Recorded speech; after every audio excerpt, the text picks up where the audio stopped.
এই যে আপনারা মেধাবী ছাত্র বা মেধাবী ছাত্র নয় এই পরীক্ষাটা নেন, এটার নৈতিক ভিত্তি কি? এটার কোনোই নৈতিক ভিত্তি নাই। এটা একটা রাজনৈতিক ভিত্তি আছে, অর্থনৈতিক ভিত্তি আছে। মানুষ মাত্রই মেধাবী, মানে কোনো না কোনো পেশা অবলম্বনের শক্তি মানব শিশু মাত্রের আছে, যে প্রতিবন্ধী অথবা অসুস্থ নয়। কার প্রমাণ কি? আপনি বলছেন নগদ প্রমাণ দেন। এই যে বাক্য রচনা করে কথা বলতে পারি, এটাই হচ্ছে মেধা। এর চেয়ে বড় গণিত আর নাই। এখনো ভাষা অসীম রহস্যময়। অ্যাস্ট্রোফিজিক্সের রহস্যের চেয়ে কম নয় মানুষের মনের রহস্য, এবং মানুষের মনের নিকটতম বহিঃপ্রকাশ হচ্ছে তার ভাষা। বিশ্ববিদ্যালয়ে করতেছেন ভালো, কিন্তু উচ্চ মাধ্যমিক শিক্ষার অবস্থা কি? মাধ্যমিক শিক্ষার অবস্থা কি? আমাদের দেশের শিক্ষা ব্যবস্থার সবচেয়ে দুর্বল অংশ হচ্ছে মাজা, ওই কোকা কোলার বোতলের মতো। মাধ্যমিক শিক্ষার অবস্থা হচ্ছে সবচেয়ে খারাপ। আমাদের দেশে সেই ন্যায় বিচার প্রতিষ্ঠিত হয়নি বলেই শিক্ষা সার্বজনীন হয়নি। এটা হচ্ছে প্রথম প্রশ্ন। আপনি যে চিন্তাহীনভাবে অপরকে অনুকরণ করেন, দাসত্ব করেন, তার প্রমাণ কি? আপনি কেন নবম শ্রেণী থেকে বিজ্ঞান, মানবিক, বাণিজ্য এসব ভাগ করেছিলেন? এটা পৃথিবীর কোনো দেশেই নাই। আমাদের দেশ মানে কলোনিগুলিতে আছে। কেন ছিল? আপনি মেনে নিয়েছিলেন কি জন্য? আপনি কারিগরি শিক্ষার দিকে যাচ্ছেন। এইটা আমি যদি সহজ করে বলি, 1923 সনে ইটালিতে মুসোলিনির সরকার ক্ষমতায় আসার পর যাকে প্রথম মন্ত্রী নিয়োগ করেছিলেন, শিক্ষামন্ত্রী জোবানি জেন্তিলে, তিনি যে শিক্ষা সংস্কার করেছিলেন তাতে এইটা ছিল।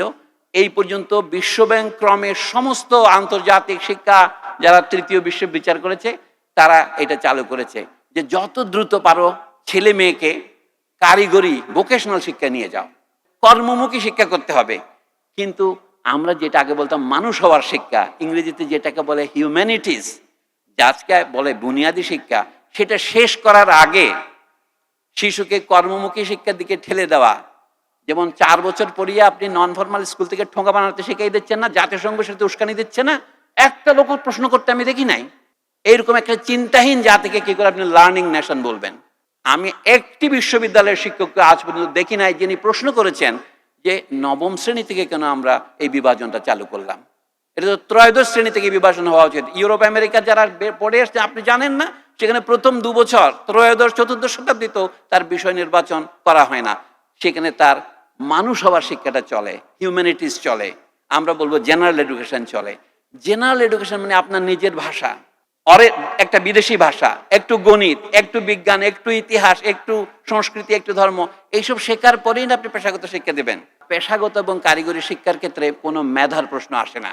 মানুষের মেধা আছেই, সেখানে কিসের প্রশ্ন আছে? বলা হচ্ছে কোন রকমের বৈষম্য না দেখিয়ে সবাইকে যে কোনো একটি পেশা অবলম্বনের শিক্ষা নেওয়ার সুযোগ দিতে হবে। এটা বলে পেশাগত এবং কারিগরি শিক্ষা। সেটা কখন? বুনিয়াদী শিক্ষা শেষ হওয়ার পর, 12 বছর শেষ হওয়ার পর। এই যে আমরা ডাক্তারি পড়ি, ইঞ্জিনিয়ারিং পড়ি, আইন পড়ি, এগুলি কোনোগুলি উচ্চশিক্ষা নয়, এগুলো হচ্ছে আপনার পেশাগত ভিত্তিগত শিক্ষা। তারপরে উচ্চশিক্ষার ক্ষেত্রে বলা হয়েছে মেধার প্রশ্নটা আসে, মেধার ভিত্তিতে উচ্চশিক্ষা দেওয়া হবে। এটা জাতিসংঘ 1948 সনে গৃহীত মূলনীতি। আমরা আজকে 80 বছর পরেও সেই মূলনীতি ধারে কাছে যায়নি। আপনি শতকরা 2 টাকা খরচ করে আর সার্বজনীন শিক্ষা করতে পারবেন না। আপনি বলবেন টাকা নষ্ট হয়, সিস্টেম লস হয়, জানি, তাহলে আপনার শতকরা 12 টাকা খরচ করতে হবে যদি 6 খরচ সত্যি রাখতে চান। খবরের কাগজ, নিখাত, নির্ভীক, নিরপেক্ষ।